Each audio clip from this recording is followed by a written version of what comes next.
Hello and welcome to Unparliamentary Language, a podcast that would be cooking with gas if it weren't so expensive. And how are you, Rob? I'm very well, thank you. How are you? Yeah, not bad, not bad. I ended up seeing a football game yesterday, which is a bit of a break with tradition for me as someone who doesn't really watch football, but it was quite enjoyable.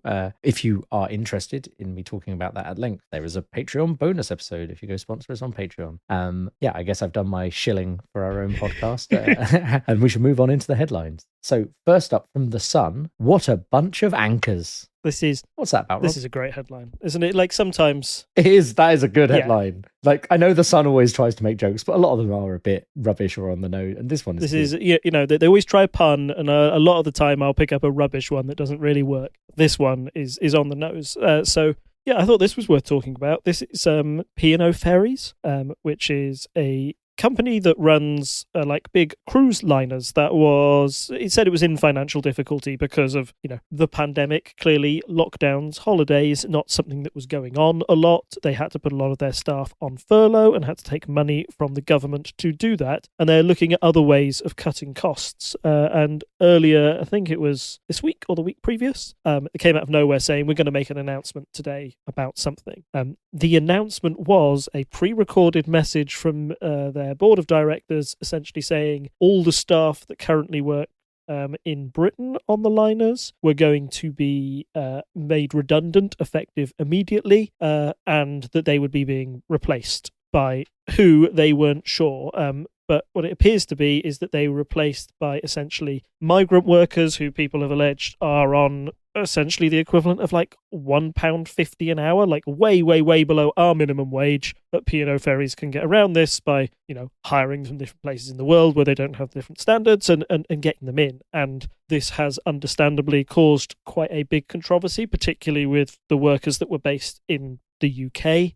It shone a spotlight on employment law within the UK and how it's changed, possibly after Brexit, because it was noted that P&O Ferry themselves have crews that work in both France and Holland, and they would also be being paid roughly the same amount as the UK workers, but they weren't replaced on this fire and hire scheme that P&O put in place because the EU bans that sort of thing from going on. Our government had a chance to ban that and decided not to. So some of the cries within Parliament and from the local Conservative MP in Dover saying this is an outrage, she was one of the ones that actually went to a protest march and tried to join in with the protesters and actually found herself being on the end of basically abuse from the protesters, saying that she was just as liable for what happened to them as the main people in charge of P&O. So yeah, I just wanted to bring it up as it's one of those things that's kind of like a shocking example of, can you really do that under capitalism? That seems incredibly unfair to do something like that so heavy-handedly, and might be one of these. We've always said that there were risks under Brexit of when you came out, that the deregulation of the UK,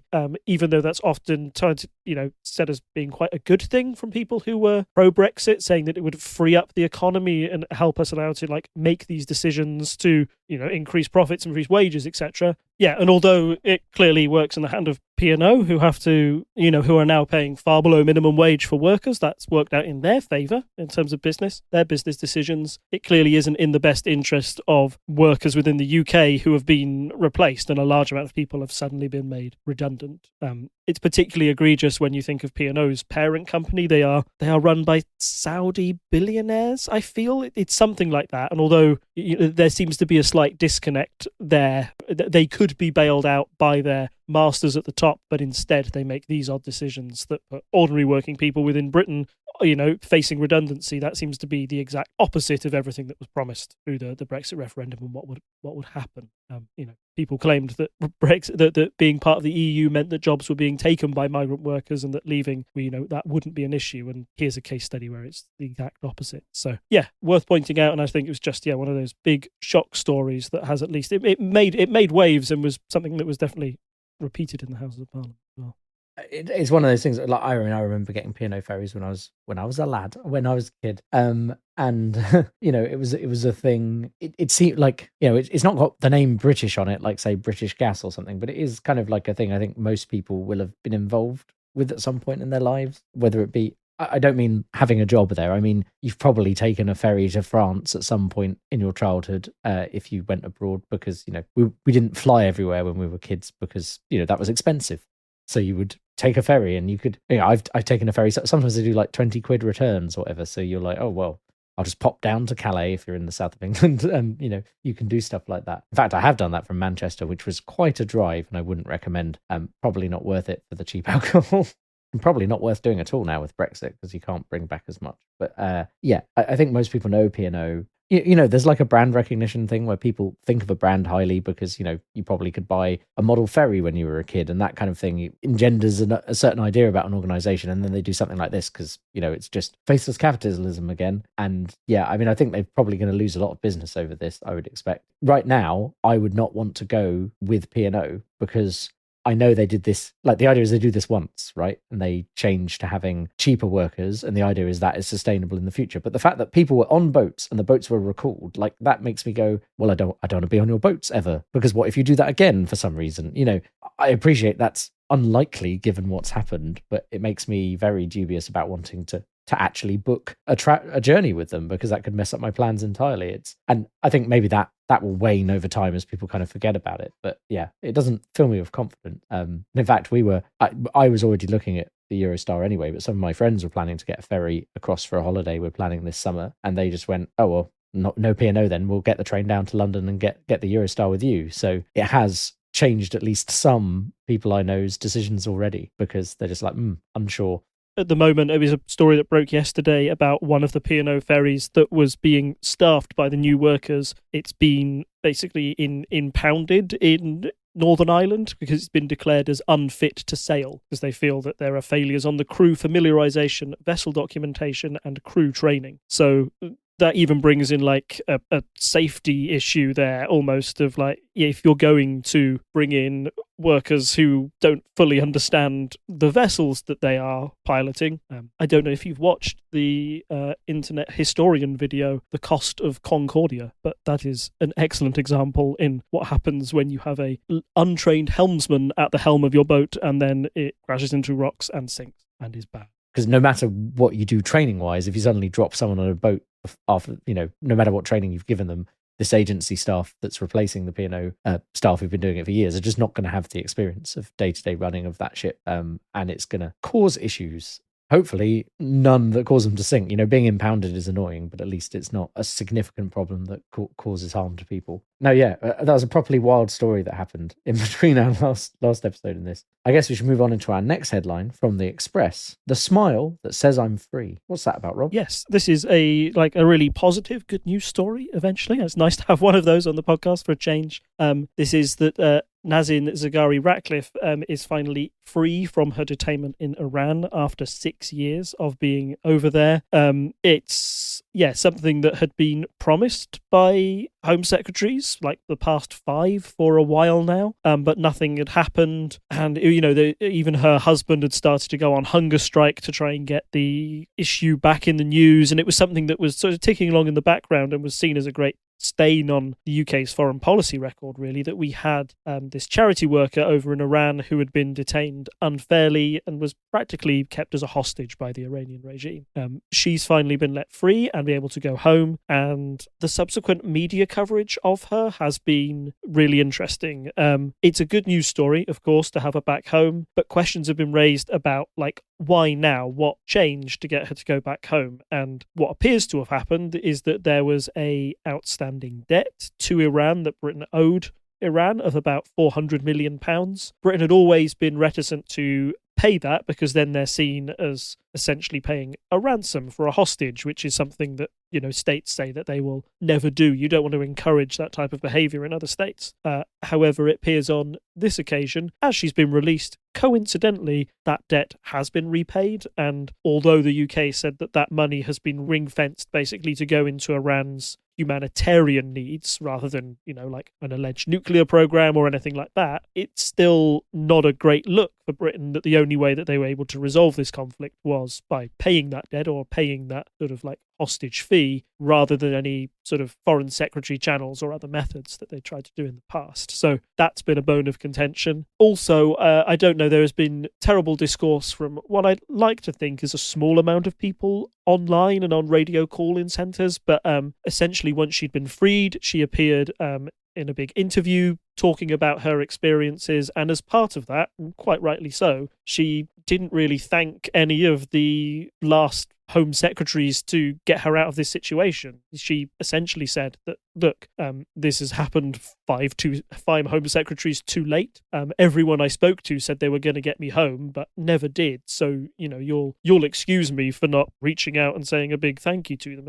Paraphrasing what she said, but that's essentially how it came across. And I'd agree with her, but there was a unpleasant line of inquiry online which kind of said that people should be more grateful that she'd been released. Now, I don't know about you, but if I've been hostage for 6 years and my government have failed to do anything about it, then yes, I don't know how far that gratefulness would spread. So yes, it's a positive news story. Really glad to have her out, and fingers crossed she can carry on with the rest of her life out of her media spotlight. It's been, she's missed 6 years of her daughter's life. When she left for Iran, that daughter was very young, and now she's sort of like a walking, talking being. So there's a lot for her to go to readjust, and I do hope that the media and the public give her the space that she needs to get back into society and enjoy herself again back here. So lovely story, but as always, a few idiots ruin it for everybody. Yeah, I mean, stepping into the probably not the best allegory, kind of as I'm wont to do, I guess.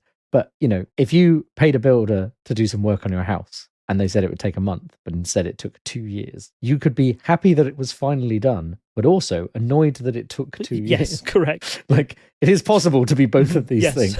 Very true. So, I mean, I think it is, you can be grateful that you're released, but six years of your life lost to what? And, I'm sure there are reasons why people thought it was so important. Like you say, I can understand, but it's the fact that as you say, every Home Secretary basically said, oh yeah, we'll get you back. And if you hear that for 6 years, because I think also there was a lot of praise for Liz Truss, that she's the Foreign Secretary who did this, blah, blah, blah. And then people are like, well, she's only been there like a few, either it was super easy to do and anyone could have done it at any time, or it was really tricky to do and it's actually the work of everyone else up until now that has made it possible. Either way, I don't think it's really thanks to Liz Truss that this has happened. And on the top of that, like, the person who was Foreign Secretary when it first happened, who is now Prime Minister of the country, was somebody who actively, at the time I remember that his comments on why she was over there and what she was doing actively made the situation worse and painted her in a worse light. So having that person now as leader of the country is also that's maybe another reason why she's not exactly jumping for joy and wanting to thank Boris Johnson by name, given that he was one of the foreign secretaries that failed to get her out of that situation. So moving on into the story we were talking about last time, Russians retreat into eastern Ukraine.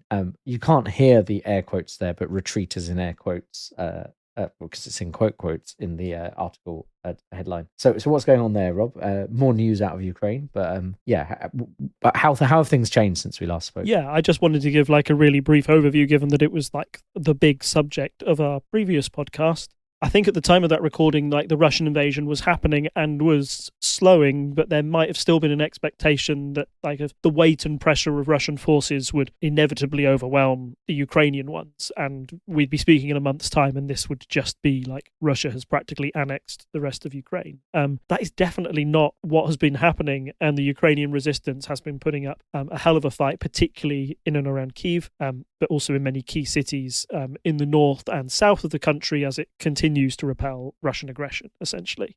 This has led to the readjusting of Russian priorities, as President Putin put it, basically saying that, in his own words, he said that phase 1 of the operation was complete and will now move on to phase 2, which is the liberation of the Donbass, which is essentially his term for the two rebel areas that were part of the conflict in Ukraine that had waged since 2014.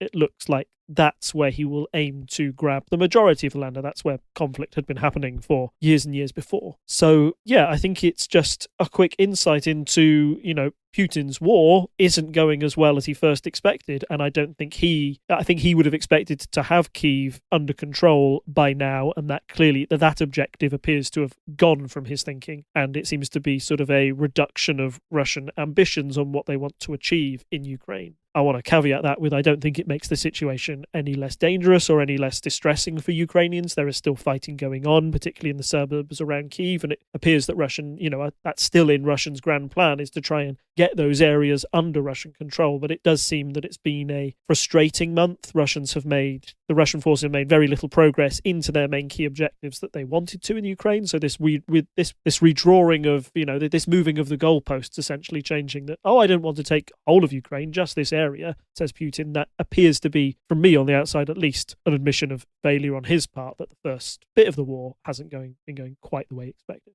As we said last time, it's tricky as a thing to talk about because it is a rapidly evolving situation. But as you say, it does seem very much like Russia's stalled. Things are not quite where Russia wanted to be, and it's awful that the war is continuing for the people who are being displaced and all the problems that are happening, and people who are dying because of the war. But the fact that Ukraine has been able to turn this around on Russia is, I think most people would say it's surprising, as I think we talked about a bit how last time how inroads weren't made as quickly as you might expect. The fact they're still going and they've still got all that going is very impressive. And I think it's helped that, as we say, there's been all these sanctions, there's outpouring towards Ukraine, and whether peace is on the horizon anytime soon, I don't know. There's now, you look at the BBC website every day and there's new stories or new hypotheses about what's happening. So now they're saying, well, maybe Russia's going to try and split Ukraine in two and keep half of it for themselves or whatever. It's very interesting, how people's thoughts about the situation are evolving, but it's kind of also, it's not a nice thing to watch because obviously horrible things happen. I don't know if I really had a big point there. It's not an easy thing to talk about. So I guess we should move on into our main story tonight. So main headline, we don't really have a headline. It's just the spring statement happened. What did Rishi Sunak do? Was this more like a budget than other spring statements, or was it? I think people probably would have seen a variety of headlines about this. There's the general kind of, I think the different newspapers sell these things differently. But amid the cost of living crisis and other things, why is this spring statement so important? Yeah, I think there were a lot of eyes on this spring statement because, as I think we are all becoming acutely aware of now, that just the price of everything is going up, and in some things more acutely than others. So I would say that the first place that you see it is probably in your energy bills and at the petrol pump, where fuel prices are increasingly high, and that's where you, the consumer, will directly buy your energy from. So that's where you're seeing the biggest pinch. I think Martin Lewis, the money-saving expert, said that you would get a rise of up to £1,300 in your energy bill. That would be, on average, that's what people would see. And I know we've talked in the past about, these energy companies shutting down because they couldn't offer the cheap electricity and the effects of that as they all sort of merge into one sort of conglomerate. But even these conglomerates are failing to keep energy prices low if every household will take on that extra burden. And clearly, if just to heat your house and keep your energy bills low, to keep the same standard of energy that you'd had previous year, to have a rise of that much, to a lot of people who, particularly the poorest in society and those who are living from paycheck to paycheck, that's going to have a huge impact on your monthly spending, what you can save, what you can buy. So there is some responsibility of the government to try and address that. But that's not the only thing that's happening, because energy prices are high and things like petrol are high. That also has a knock-on effect to other goods and services. So things like food and drink, your average weekly shop is going up because the price it takes to transport that stuff over the country, etc. That means that you have to have more money to do that. It takes more. The shops still need to make a profit, so they'll put up their profit margins a bit more. So that means that goes up as well. It all has a knock-on impact. And what we're seeing is that we've got very high levels of inflation on the way. So apparently in the 12 months to February, prices have risen 6.2% on average.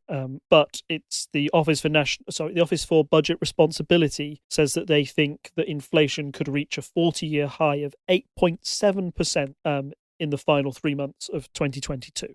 So a rise of that much, inflation out of that control, and wages not keeping up as much, that clearly requires market forces left to their own devices are not keeping the cost of energy down. They are not making a sustainable economy for the poorest in society. That means that the government has to step in and do something to try and manage the economy. And that's why all of the eyes were on this spring statement to see what Rishi Sunak could do and what was in his power to do so. Because when we've looked at previous budgets, a big criticism of Rishi Sunak and the Conservative Party from their own members in particular is that government spending, particularly over the pandemic, was at an all-time high, and to try and take back some of that spending, taxes had risen. And in particular, the biggest one of these was a rise in national insurance, which everybody pays regardless of there's a very low threshold on your national insurance and when you start paying that national insurance tax.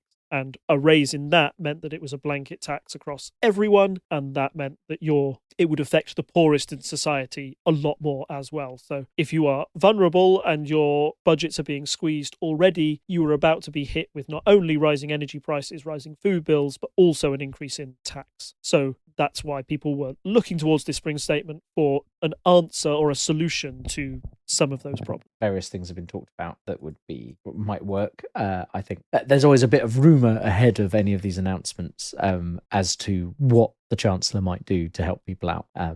I guess we're about to dig into that in detail, but I think we might be easier to go through what the Chancellor did and then kind of say, well, what could he have done that was better than this? What could he have done previously to mean he wasn't undoing previous government policies and other things like that? Let's start off with tax and see what happens. So, I mean, obviously, one thing the government can do to ensure that people have more money in their wallet at the end of the month is to say, we're taxing you less. So what did the Chancellor do about tax? So we've just talked about national insurance and how that rise had come into place. The government is going to keep that rise in place. However, there are national insurance is a tax, and you also have income tax. Okay, and the national insurance threshold for that tax was about it kicked in once you started earning about just under £10,000 a year, and your income tax kicks in when you're earning about 12.5 grand a year. What the government has done is they've raised the threshold for national insurance payments, so that tax only kicks in when you're being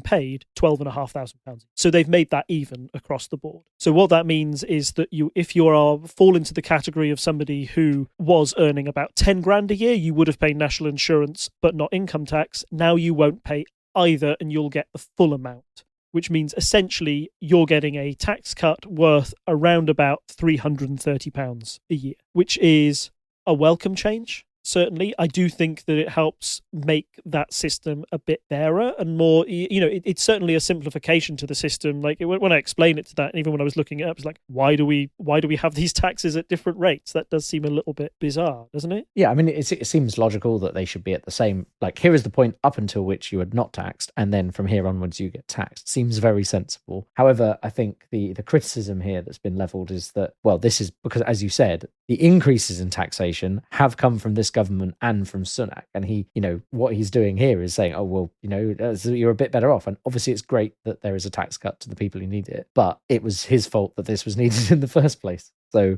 it's kind of, it's one of these things where it's like, are they just doing this for the good headline when they put taxes up last time around? Yeah, it seems, you're right, it does seem like you're patting yourself on the back for a problem that you created, and also that there are some other flaws in this plan as well. I mean, clearly that saving of £330 is good. It's great. But I've already mentioned in this podcast that energy bills are going up by £1,300. So that pays off a quarter of your energy bill, maybe. You're still having to find just under £1,000 to keep your house heated. So that money is going to disappear quite quickly, even if you are in those lower income bands and you're one of those that benefit from it. Also, because of that raise in national insurance on the whole that the Chancellor brought in before, and that raising the threshold, once you're earning over 35 grand a year, I believe it is, that's when you're still getting taxed more than you would have been overall with both of those rises. So it doesn't really benefit lower earners, and even those who are sort of like mid-range and who you'd say traditionally are like conservative voters, those higher earners, they're still paying more as well. So it's in terms of what the Chancellor is doing, it doesn't exactly enliven the base of the Conservative Party, and I don't think that it sort of actually helps those people who are most vulnerable to help address those concerns. He has made another change to tax, though. This was what I call like a rabbit out of the hat, something that hadn't been leaked to the press at all. I don't know if you want to mention that one, Clee. Yeah, I was going to ask about this because I think I also have a point to raise on this one. But he's also pledged to cut the basic rate of income tax, so by 1 penny on the pound. So I think it's one of those things where it's a slightly weird way to phrase a thing that hopefully is clear to people. But it's one of those things they always struggle in the news to talk about this in a way where the average person can understand. So what does that mean, basically? Putting you on the spot here by asking you to explain the thing that the news is generally bad at explaining. It's quite funny. I always think of it. This is like very Lib Dem. I don't remember if you remember every like Lib Dem manifesto comes in. We will raise the basic rate of income tax by a penny. It sounds very little, but we will raise loads and loads of money for this parliament.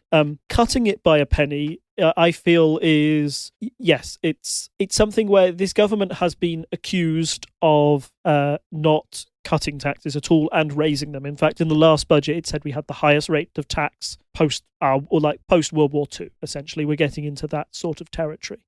So with this announcement, it feels like it's kind of like a pre-election announcement to try and shore up your Conservative voters and say, look, we are Conservatives, we don't believe in big government, we want to cut taxes, and we are promising that we will. The problem with this all is that it's a promise for this tax rate to come in 2024, which is 2-3 years down the line.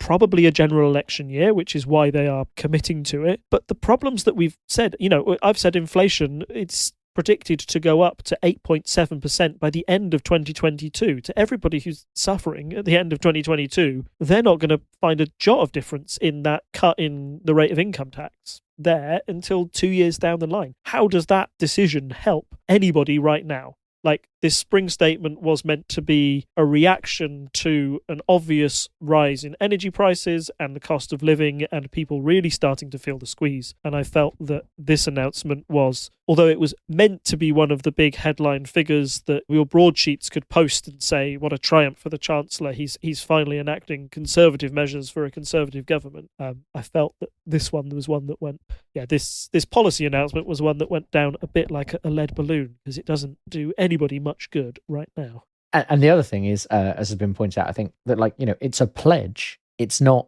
law. He hasn't actually changed anything at this point. He said, I will change something, which is a very, shrewd political move to make, because could well not be the Chancellor by the time that comes around, especially if he's looking. This is before the end of this parliament, he could be like, oh, I'm stepping down as Chancellor to run for the leadership position so that I can lead the Conservatives in the next general election, could be his plan, at which point he doesn't have to be the person who enacts the thing he pledged. So it could just be a great bluff.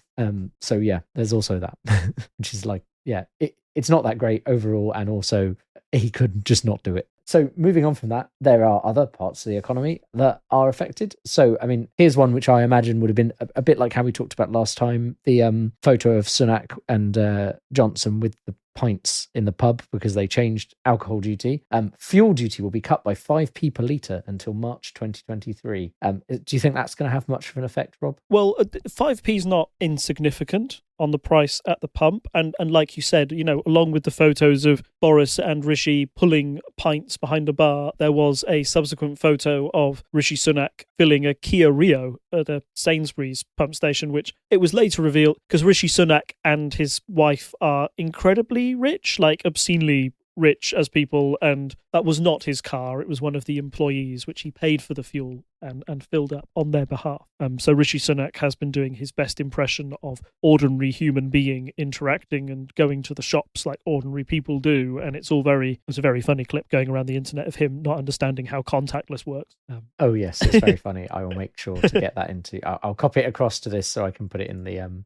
In fact, I think it's even pinned in another server I'm in. I know. I know politicians are very busy people, and they probably have lots of people to do that stuff because they are running the country. I understand that, but it is a bit eye-opening when they're forced to do stuff like that and nobody's whispered into their ear, or they haven't just had a practice run of contactless somewhere else. But anyway, so fuel duty being cut by 5p a litre will have an impact, and hopefully will go some way to reducing the price of fuel, and will help commuters when it comes to, prices at the pump, which are vital, because not only will it help like consumers and commuters like us, but also that cut in fuel duty might be applied to big businesses, those that transport the food. If you're able to lower energy costs, it might have an impact on food prices, etc., etc. So this is something that the government can do and have an impact. The big problem with this is that simply the energy market is incredibly volatile at the moment. Gas prices were unsteady and going up before the war in Ukraine. Now it's likely that they'll be even more insecure as, who buys Russian gas, who wants to buy Russian gas. Like Russia has been demanding that their gas be paid in rubles to try and shore up their economy, and Macron's come back and said, no, the contracts will say euros, we'll keep paying them in euros. And, these disputes might only lead to more misunderstandings, and like a lack of gas means that prices will start to go up again. So even though the government can act in some way, we are still very much beholden to other worldwide factors about how and where energy prices go and move within the next 6 months. And I think it's fair to say, at least anecdotally, that the prices I'm paying at the pump at the moment have gone up by more than 5p in the last month. Like that 5p in the litre actually only brings me back down to when, oh great, instead of £1.69 a litre, it's £1.64. That's still 10 pence more than it was a year ago, and 20 pence more than it was 2 years ago. Whatever, like prices are still going up, and wages haven't increased that much in that time. So although it reduces inflation, you're not completely going an under inflation level. So yes, it's a welcome move by the Chancellor, and clearly he has to balance, like taking 20p off the litre might have been completely financially unviable. But yes, it will have an impact, but if it will have a life-changing impact, I'm sure of that. There's two things that have come about this. So firstly, when does this come in? Did it come in? Has it already come in because he announced it, or does it take a few days? I think it's come in very soon. I think it takes a few days to enact, but yeah, I imagine. Okay, so it may not be exactly true that we've seen this on the pump yet. But yesterday, I walked past a petrol station, and it wasn't one of the silly ones in central London or a silly one on the motorway. It was just a normal London one, so I appreciate it's slightly more expensive than the rest of the country. But it was 176 for diesel, and if you cut 5p off that, you don't put us back to where we were anytime recently. It's not like, oh, this 5p duty is going to bring everything down. It's very much, as you say, that the market is moving so quickly. Maybe it'll be it's probably more of a shrewd move over several months, but in the short term, it's really not helping people dealing with that increase in fuel costs. And the other thing is, it's kind of an easy thing for the government to do because they're now generating so much extra duty on all that fuel that, thankfully, taking 5p off is super easy for them. Yeah, no, I totally agree. The next thing up is they're planning to reduce the VAT on some energy efficiency items that you might have, so solar panels, heat pumps, insulation. And obviously that's good. That should help reduce the cost of those installations and therefore drive people to install them. And trying to encourage people to do energy efficient things is good. But again, that's not something we're going to see the benefit of this week, next week, this year. It's more over time as people switch to more efficient methods of heating their homes. That's when you start to see the benefits.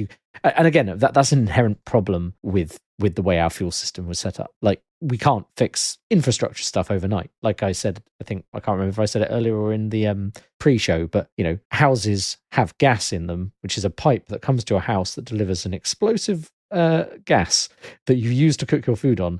And the reason we do that is because we've been convinced that the only proper way is to cook on gas. But actually, induction hobs are great. And so if you could move everyone to induction hobs, we would need to generate more electricity, but you could get rid of that dependency on gas. But it's not a thing you're going to do overnight. You can't say to people, hey, I need you to change all of the hobs in all of your kitchens. It's not a practical thing to do. So it's always going to be a slow process, and it's decisions like this are good in the long term, but for people who are feeling the pinch right now, unfortunately, I don't think it's a massive help. Well, precisely, yeah. And the other thing about that is if you need to have enough money to invest in things like solar panels or heat pumps in the first place. So this is a great boon to those sort of like middle class people who can afford to do that and make themselves long-term energy efficient. But once again, like if you are of the poorest in society, you're not going to have the disposable income to suddenly put solar panels where you want or invest in a heat pump. It's not going to be there. So yeah, these are all that's another long-term solution to a potentially short-term. I don't know how long the energy crisis will go on for, but it's certainly very acute, this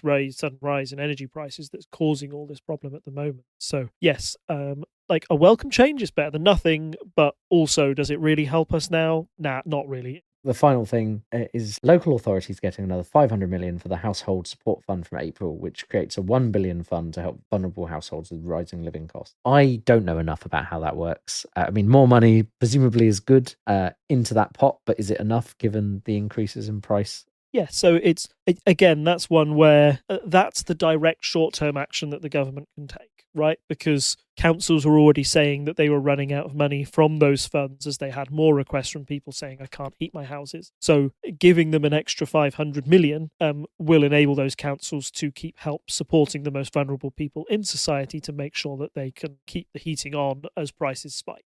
So that is your short-term sticking plaster over this situation. However, that's 500 million isn't necessarily designed to, that's not all for energy. It could be used on other items. That's quite like a fluid amount. It's not, that 5p on fuel and petrol, cutting that cost, that's very directly aimed at one thing. Giving more to this support fund means that money is slightly more flexible in a way that might be more or less helpful given the scenario. So yeah, I'd actually say that's the welcome thing that's in the statement. But again, the thing that's always going to be discussed from the Labour benches or those that are suffering is that £500 million amount enough? Does it actually, it doesn't go any way to solving the energy crisis, and I'm not saying that the government can solve it indefinitely, but when you have a look at what places like France did to try and mitigate their energy costs, which was essentially stopping fuel companies from raising their prices anymore, saying that, hey, you make so much profit each year, you can afford to keep your fuel prices low even as demand goes up because we're going to legislate for it. Like that's very big government in action, but it has a big impact that it does keep those prices low, artificially low compared to what the market standard is, but the consumer buying that energy will see the benefit of those prices being locked in place. The government saying that, our councils will pay more to help those who can't pay their fuel bills is like, it helps those in need, but it's not big government action on fuel. So yes, as far as like rabbits out of hats go or big things, it's a good step forward, but not a huge one. And yeah, will not have a big impact on like me or you, people who will feel the bite of those energy bills, but won't feel the need to turn to those schemes. We're still going to be feeling the rise in energy costs. I'm going to put in the show notes because I think it's kind of apt here. It's from 4 years ago. There's a quite a good David Mitchell opinion piece from The Observer where he was talking about how basically wouldn't it make more sense just to have nationalized oil and gas instead of these companies that keep hiking their prices and, as you say, taking large profits and not lowering the prices when they need to lower them to help people out, because people are basically forced to buy it. You can move about between them, but they will set their prices. Sorry, I'm not going to accuse them of colluding in a way that would be illegal, but they all set their prices in such a way that moving between them doesn't really help you much, and you have to like change every few years and so on. And I think, in fact, David Mitchell's done more than one piece on the subject, one back in 2016 as well, about the whole jumping around and feeling like you're a bad citizen if you don't, check your prices every year and change onto a better scheme and all of that. And it's like, really, this should just be nationalized because everyone just wants electricity to work. They don't, no one cares about which company runs it. We just want the cheapest possible electricity or gas or both. So yeah, I'd read that article if I were you. While we're just here, just before we finish off, I wonder, Rob, if you could throw in a few tidbits about inflation. Inflation seems to be on the way up. Is that a good thing? Is that a bad thing? What might we expect the Chancellor to try and do in the budget? I know that's 6 months away, but if inflation is going up, generally people try and stop that, right? Yes, they do. There are measures that the Bank of England can basically put in place to try and stop the rate of inflation. The biggest one is a rise in interest rates. So if you raise interest rates, you are encouraging people to save, not spend. And by putting, if you're spending less in the economy, then that means that there's not the same desire for things. The prices won't rise because there's less demand, because people are saving more. Then that'll help keep the prices lower overall. We've seen a lot of the opposite in recent years where, we want the economy to go again. We want people to be buying lots of stuff. Therefore, we will lower interest rates to a greater degree to encourage people to spend their earnings rather than on sitting it. So the Bank of England will try and reverse that in the short term.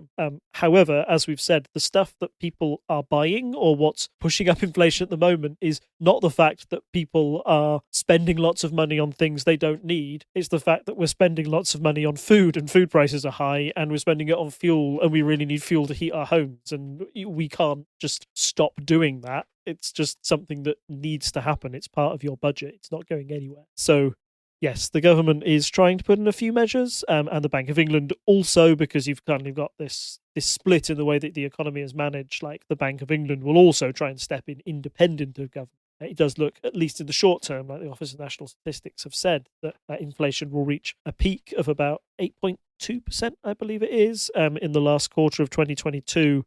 8.7. Oh, 8.7, sorry. 8.7. So yeah, even higher than I thought. Very, very high. And that led to essentially the headlines on the day after the budget. I just want to sum this up and how it went for Rishi Sunak. I know this wasn't an official budget, it was just a statement. But usually what happens in these things is the Chancellor will go ahead and he'll put in big highlighter pen in his big speech to Parliament all the good things he's doing and why he's such a great Chancellor. And the papers will run with that for the first day. And then the second or third day, when people have had time to actually scrutinise the statement and read all the small text, they say, this isn't actually as great as it seems. They're getting more money from here, taxes are going up there, etc., etc., etc. The papers the day after the spring statements, even from your from your Telegraphs, from your Times, were saying that this was the biggest. It's sort of like we're looking at the lowest standard of living, I think, since the 1950s, which is that's an age that's particularly seen as the economy was ruined by the effects of the war and the effect of total war, and how we managed to recoup that was years and years of austerity in the 1950s. And that's how we started to claw things back before things turned around in the 60s somewhat. So seeing that we're going back into a stage where just living and the cost of those basics are so high, and the fact that even your true blue Tory papers can't see a bright side in this spring statement, I think that it shows that the news is quite bleak for Rishi Sunak. And he's turned from, we were talking, in previous weeks about, is he a possible leadership contender? Is he one to take over from Boris? He was clearly seen as the golden child during the pandemic because he was one of the few people who could give all the nice news that they were doing the furlough money and they were doing Eat Out to help out, and they were going to boost the economy by giving these cuts and these benefits to try and get the economy going. Now he's got to be the bad Chancellor who has a tight hold on the country's purse strings now and saying, no, you can't spend that. No, we spent it all earlier. We can't go to McDonald's. We've got to eat in the McDonald's at home we've got is fine. Okay? It's fine. So it's all kind of, that is also eating into Sunak's image, and his, I think, the possibility of him becoming next PM has diminished because he has to be this sort of Chancellor in this situation. Not that Boris is becoming more popular anytime soon, but we mentioned before that the only reason Boris is sticking around because there might be an obvious lack of a successor. I think those lists of successors is drawing very thin, where maybe it would be Boris versus Liz Truss, maybe. She might get a good photo shoot out of it. She's already had a few good photo shoots where she pretended to be Thatcher, which was a choice. I'm sure there are some people who liked Thatcher. I mean, they must exist. They're just very quiet about it. I feel harsh saying that, but I don't know many people who look back fondly on Thatcher. Even conservatives I've spoken to aren't massive fans of Thatcher. yeah. Anyway, slightly depressing end to the podcast, I'm afraid. But things are getting more expensive, and we have to deal with that. And here was me hoping post-pandemic, maybe certain things would. I thought maybe the house market might stabilize a bit, and all sorts of other things. But nope. There's a war in Ukraine, and everything else is going up. And this is very much opinion now, and not like this is just kind of my feeling. But we grew up in the 90s, and we were kind of promised that things could only get better, not just by the Labour election song, but just kind of like that was a general, everything gets better. There's always more money. The world is just going to be better. You're going to have more opportunities. We've fixed racism. We've fixed homophobia. It's all done, was kind of the message. And I mean, a lot of those things have clearly fallen down in the last few years, especially, racism, sexism, etc. I mean, at least people are more aware of it. We're getting there, but it's not like fixed like people seem to claim it was when we were younger, and obviously some of that is stuff being dumbed down for children, which we were, but there's also I came out of uni thinking it's much harder for us than it was for the generation before, and I hate to think what it's like now for the people coming out of uni with even higher fees, chances of buying a house practically nil. It's just getting worse and worse, and I hope things sort out for a bit. Like I think we've said this, we're kind of getting a bit tired of the news. There's just so much news, and I appreciate we're a news and politics podcast, but this feels very real in a way that some other stuff does. Like you can spend ages talking about someone knocking down a blue wall with a hammer because they're being silly, and that's kind of in some ways escapism compared to the hard realities of how finances are going to be affected by a war that none of us wanted to start, and other things. So yeah, I may have made that more depressing. Sorry. It's okay. No, it's fine. Like, usually I'm the Debbie Downer, so I'm glad that you're the one bringing the misery to the situation. Yeah, I'm just. Yeah, I think it's been a few weeks for everyone. And obviously, do you want me to finish on a little joke? Sure, go on. What's Whitney Houston's favorite type of coordination? What is Whitney Houston's favorite type of hand? Oh no, I know the answers. I said, boo, boo. Shit, sorry. Oh, rubbish. Okay, no, it's fine. I've got another one. Okay, I have to do a Scottish accent for this one, but it's fine. It's okay. If you see a field of cows, how do you know which one is about to go on holiday? I don't know. How do you know that? You look for the one with the wee calf. That is awful. I love it. Amazing. Well, it's better when I tell you one you don't know. But yes, there we go. Well done. Now the world is fixed. We fixed everything. Yeah, we fixed it with that one joke. We have saved the economy. And I think we have a title there, don't we?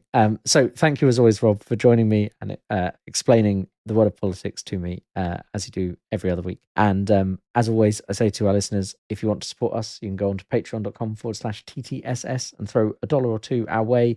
And you get access to Patreon bonus podcasts where Rob and I talk about our lives and other things, and sometimes video games. And of course, you can find us in all the usual places on social media. So you can find us at Facebook as Unparliamentary Language. You can find us on Twitter and Instagram at Unpol and you can find us on Reddit at /r/unparliamentary. And I don't think there's anything else left for me to say other than it's good night from me. And it's good night from him. Bye. Bye. Bye-bye. Bye. Bye. Bye. Bye.